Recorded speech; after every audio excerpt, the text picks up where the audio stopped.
بسم الله الرحمن الرحيم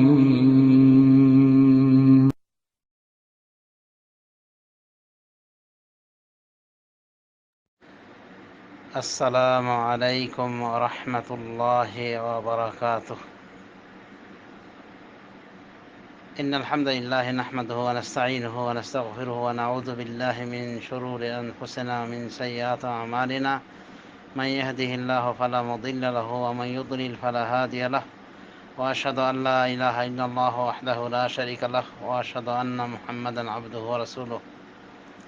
أما بعد, অত্র গ্রুপের সম্মানিত অ্যাডমিন সাহেবগণ এবং অন্যান্য সুধীবৃন্দ, স্বনামধন্য সাগরেদ, সকলকে আমার সালাম রইল। আপনারা ধৈর্য সহকারে এতদিন সবর করলেন, এতদিন অবস্থান করলেন। আল্লাহ রাব্বুল আমিন এর উত্তম বিনিময়ে আপনাদেরকে দান করুন ইনশাআল্লাহ। এরপর থেকে উত্তর দেওয়া হবে সময় সুযোগ করে, আর এভাবে দীর্ঘকাল ধৈর্য ধারণ করা লাগবে না। আল্লাহ আমাকে সে তৌফিক দান করুন।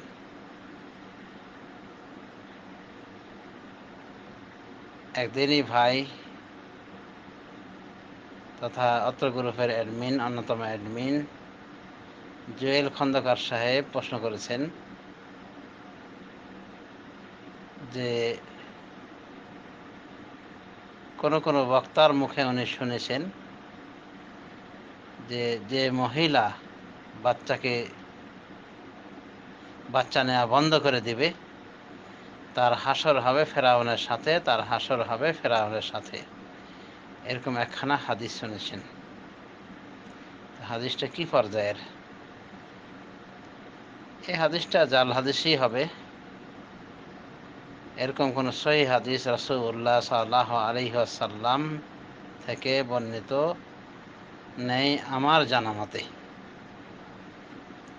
এসব কথা জালিয়াতদের জাল করা কথাই বলে আমি বিশ্বাস করি। বাকি থাকলো জন্ম নিয়ন্ত্রণ করার বিষয়, বা যারা ছেলে মেয়ে সন্তান আসার পথ বন্ধ করে দেন স্থায়ীভাবে, শুধুমাত্র রুজি রুটির ভয়ে বা সংসার পরিচালনা করতে পারেন ঠিক মতো এই ভয়ে, তারা কঠিন গুনাহগার। তারা তাদের এই বদ আকীদার কারণে তারা গুনাহগার হবে। যেটা আল্লাহর দায়িত্ব সেটা তাদের কাঁধে নিয়ে নিয়েছে। আল্লাহ বলছেন, মা মিন দাব্বাতিন ইল্লা আলাল্লাহি রিজকুহা। এমন কোনো প্রাণী নাই, জমিনের বুকে, মা মিন দাব্বাতিন ফিল আরদি ইল্লা আলাল্লাহি রিজকুহা। জমিনের বুকে এমন কোনো প্রাণী নেই, চলমান প্রাণী নেই, যার দায়িত্ব, যার রিজিক আল্লাহর উপরে বর্তায় না,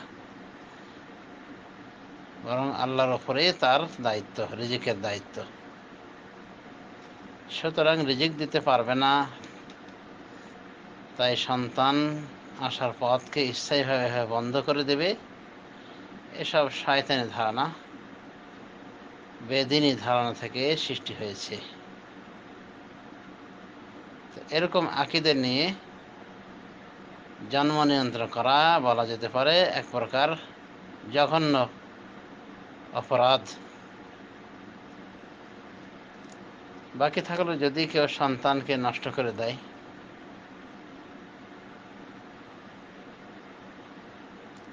সাংসারিক এই জাতীয় চিন্তাধারা নিয়ে, তাহলে সে আকীদার কারণে সে দায়ী থাকবে আল্লাহর কাছে। অনুরূপভাবে সন্তান যদি হত্যা করে থাকে 4 মাসের পূর্বে, তাহলে সে 4 মাসের পূর্বে যদি হত্যা করে থাকে তাহলে তার গুনাহ একরকম বর্তাবে, আর 4 মাসের পরে যদি হত্যা করে তার গুনাহ আরেক রকম বর্তাবে। অর্থাৎ 4 মাসের পর রূহ মুখে দেওয়া হয় সহিহ হাদিস মতে, বুখারী মুসলিম থেকে প্রমাণ। সুতরাং জীব হত্যাকারী, মানুষ হত্যাকারী বলে সে গণ্য হবে 4 মাস পরে যদি সে ওই বাচ্চাটিকে নষ্ট করে ফেলে। তো জন্ম নিয়ন্ত্রণ করা এটা এক প্রকার কুফরি আকীদা। তবে জন্ম সুবিন্যস্তকরণটা বলা যেতে পারে এটা বৈধ রয়েছে ইসলামে। শেখুল ইসলাম ইবনে তাইমিয়া, শেখ ইবনে উসাইমিন রহমতুল্লাহ আলাইহে, যিনাকে বর্তমান জামানার শেখুল ইসলাম বলা যেতে পারে, মানে একাধিক শেখুল ইসলাম রয়েছেন বর্তমান জামানায়, তাদের একজন হলেন শেখ ইবনে উসাইমিন। তিনি তনজিমুন নসলকে বৈধ বলেছেন। তনজিমুন নসল মানে জন্মকে সুবিন্যস্তকরণ, মানে ঘন ঘন বাচ্চা আসতেছে যার ফলে মায়ের স্বাস্থ্যহানি হচ্ছে বা তাদেরকে তারবিয়াত দেওয়ার ক্ষেত্রে সমস্যা দেখা যাচ্ছে মার লালন পালনের ক্ষেত্রে। তো সেই হিসেবে এত ঘন ঘন বাচ্চা যাতে না হয় সেজন্য অস্থায়ীভাবে ওষুধ বড়ির মাধ্যমে বিলম্বিত করা কিছুদিনের জন্য, এটা বৈধ রয়েছে। যেমন একটা বাচ্চার 2 বছর দুধ খাওয়ার মেয়াদ, এটা তার হক, নিছক হক। এর মধ্যে সন্তান জন্ম নিলে এই হক থেকে বাচ্চা বঞ্চিত হয়। তো এরকম 2 বছর মেয়াদি ওষুধ ব্যবহার করা যেতে পারে, বড়ি ইত্যাদি খেয়ে জন্ম নিয়ন্ত্রণ করা যেতে পারে এই 2 বছর পর্যন্ত। বা অন্যান্য কারণে, শারীরিক কারণে 3 বছর, 4 বছর বা ধরলাম 5 বছর ইত্যাদি। একেবারে জন্ম নিয়ন্ত্রণ করে ফেলা এবং ওই একই দিনে এটা মারাত্মক অপরাধ। আর বাচ্চা নষ্ট করার বিষয়টা আশা করি বুঝতে পেরেছেন। বাচ্চা নষ্ট করার একটা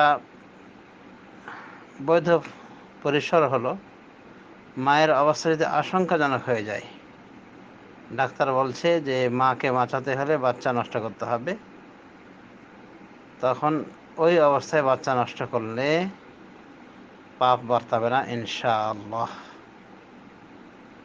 তো জন্ম নিয়ন্ত্রণ 2 প্রকার। একটা স্থায়ী জন্ম নিয়ন্ত্রণ, যা কুফরি আকীদা থেকে এসে থাকে, যে কিভাবে সে ভরণ পোষণ জোগাবে, রুজি রুটি দেবে। আর এক প্রকার জন্ম নিয়ন্ত্রণ মেয়াদ ভিত্তিক, সাময়িক, যেমন ঘন ঘন বাচ্চা হচ্ছে ওটা একটু পাতলা করার জন্যে করলো। আর এক প্রকার জন্ম নিয়ন্ত্রণ ওটাও স্থায়ী হতে পারে, তবে ডাক্তারের পরামর্শক্রমে হয়েছে। ডাক্তার বলেছে যে এই রোগী বাঁচবে না, এই রোগী যদি বাচ্চা নেয় তাহলে তার প্রাণহানি হতে পারে, আশঙ্কাজনক অবস্থা হতে পারে, তাহলে স্থায়ীভাবে এই জাতীয়